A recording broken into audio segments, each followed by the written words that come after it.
Siyam ang patay habang apat ang sugatan matapos bumangga ang isang sasakyan sa mga pedestrian sa South Korea. At H-3 rocket ng Japan Aerospace Exploration Agency.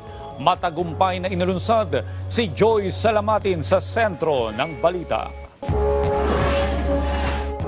Siyam ang patay habang apat ang sugatan matapos bumangga ang isang sasakyan sa mga pedestrian malapit sa City Hall ng Seoul, South Korea.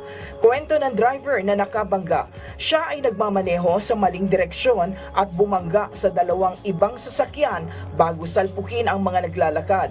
Animang dead on the spot habang tatlo ang idineklarang dead on arrival.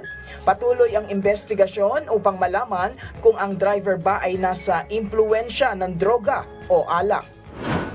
14 na residente ng Bochum, Germany ang sugatan matapos ang acid attack sa isang coffee shop.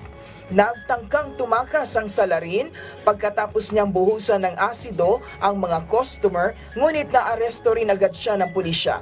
Iniimbestigahan ng mga otoridad ang motibo sa likod ng pag-atake na nag-iwan sa ilang biktima ng matinding paso mula sa chemical.